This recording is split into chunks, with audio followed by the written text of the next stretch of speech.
نیکی کی دعوت دینا اور برائی سے روکنا۔ خالق کائنات جل جلالہ نے اپنے محبوب مکرم صلی اللہ علیہ وآلہ وسلم کی امت کو کئی امتیازات و خصوصیات سے نوازا ہے۔ ان میں سے ایک یہ ہے کہ نیکی کی دعوت دینے اور برائی سے روکنے کے حوالے سے جو شان اس امت کو عطا ہوئی ہے وہ پہلی امتوں کے حصے میں نہیں آئی۔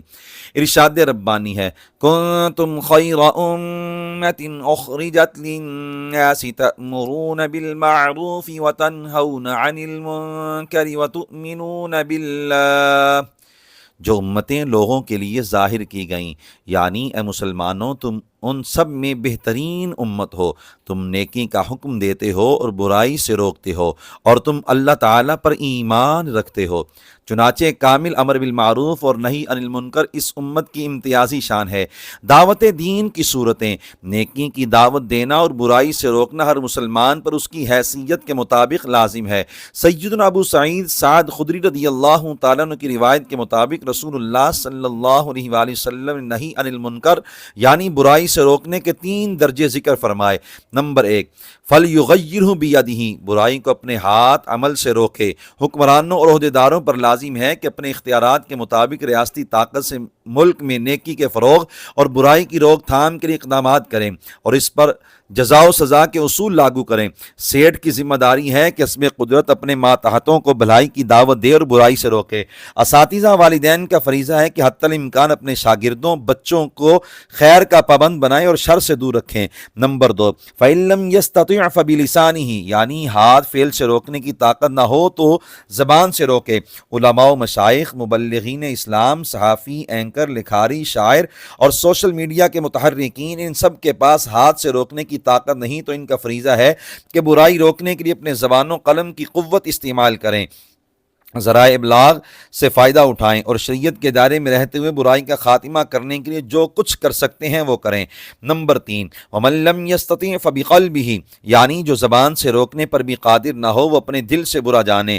وہ عام مسلمان جس کے پاس نہ تو اختیارات ہیں نہ ہی وہ زبان و قلم وغیرہ کی قدرت رکھتا ہے، اس پر فرض ہے کہ برائی کو دل سے برا جانے۔ اس تیسرے درجے کے بارے میں رحمت عالم صلی اللہ علیہ وآلہ وسلم نے فرمایا، وَذَلِكَ أَضْعَفُ الْإِيمَانِ، یعنی یہ ایمان کے ثمرات و نتائج میں سب سے کمزور درجہ ہے۔ جو برائی کو دل سے برا نہیں جانتا گویا وہ برائی پر راضی ہے، اور اس حدیث مبارک کی روشنی میں اسے یہ حق نہیں ہے کہ خود کو مسلمانوں میں شمار کرے۔ غوث اعظم اور دعوت دین: غوث الثقلین محبوب سبحانی شیخ عبد القادر جیلانی رحمۃ اللہ علیہ نے حصول علم دین اور مجاہدات و ریاضات کے بعد تقریباً 40 سال تک تقریر، تدریس اور تصنیف و ارشاد کے ذریعے امر بالمعروف اور نہی عن المنکر کا فریضہ انجام دیا۔ اہل علم جانتے ہیں کہ جس قدر کرامات اور خارق عادت واقعات غوث اعظم رحمۃ اللہ تعالی علیہ کے منقول ہیں، اس قدر دیگر مشائخ سے منقول نہیں۔ ان کرامات پر غور کرنے سے معلوم ہوتا ہے کہ آپ کی کرامتیں بھی نیکی کی دعوت اور برائی سے روکنے کے لیے تھیں۔ ایک مرتبہ غوث الثقلین علیہ الرحمہ خطبہ جمعہ کے لیے گھر سے نکلے۔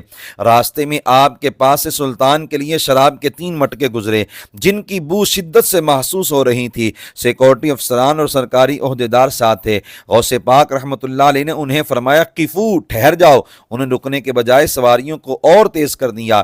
آپ نے جانوروں کو حکم دیا، قفی، رک جاؤ۔ فوقفت مکانہا کانہا جمادات، تمام جانور یوں اپنی اپنی جگہ پر ٹھہر گئے جیسے وہ پتھر کی مورتیاں ہوں۔ افسروں نے جانوروں کو سخت مارا مگر وہ ٹس سے مس نہ ہوئے۔ اچانک ان سب کو قولن کا یعنی پسلیوں میں ہونے والا شدید درد شروع ہو گیا، جس کی وجہ سے وہ زمین پر کروٹیں بدلنے لگے۔ اب انہوں نے اللہ تعالیٰ کی پاکی بیان کی اور اعلانیہ توبہ کی۔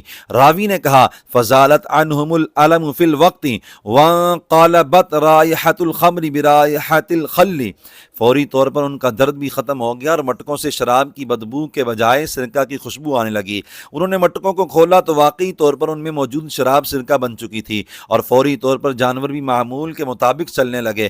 غوث پاک جمعہ شریف پڑھانے کے لیے تشریف لے گئے اور لوگوں میں آپ کی اس کرامت کا چرچا ہو گیا۔ بات خلیفہ وقت تک پہنچی تو وہ مرعوب ہو کر رونے لگا اور کئی حرام کاموں سے باز آ گیا۔ وحضر الی زیارت الشیخ وکان یجلس بین یدیہ متواضعا متصاغرا، خلیفہ آپ کی زیارت کے لیے بھی حاضر ہوا اور وہ آپ کی بارگاہ میں نہایت عاجزی کے ساتھ بیٹھا کرتا تھا۔ ایک رات کو خلیفہ وقت مستنجد باللہ ابو المظفر یوسف آپ کے دارالعلوم میں حاضر ہوا، سلام عرض کیا اور درخواست کی کہ مجھے نصیحتیں فرمائیے، ساتھ ہی بطور نذرانہ 10 تھیلیاں پیش کی۔ آپ نے انہیں قبول نہیں کیا اور فرمایا مجھے ان کی ضرورت نہیں۔ خلیفہ نے بہت اصرار کیا کہ قبول کیجئے، چنانچہ آپ نے ایک تھیلی دائیں ہاتھ میں اور دوسری بائیں ہاتھ میں پکڑ کر انہیں نچوڑا تو ان سے خون ٹپکنے لگا۔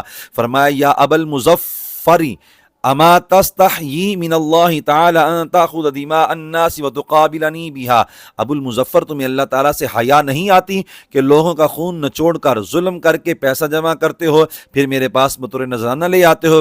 مزید فرمایا وعزت المعبود لولا حرمت اتصاله برسول اللہ صلی اللہ علیہ وسلم لترکت الدم یجری الی منزلہ، اللہ کی عزت کی قسم اگر خلیفہ کے رسول اللہ صلی اللہ علیہ وسلم کے ساتھ تعلق کی حرمت پیش نظر نہ ہوتی تو میں ان تھیلیوں سے خون بہنے دیتا حتیٰ کہ وہ شاہی محل تک جا پہنچتا۔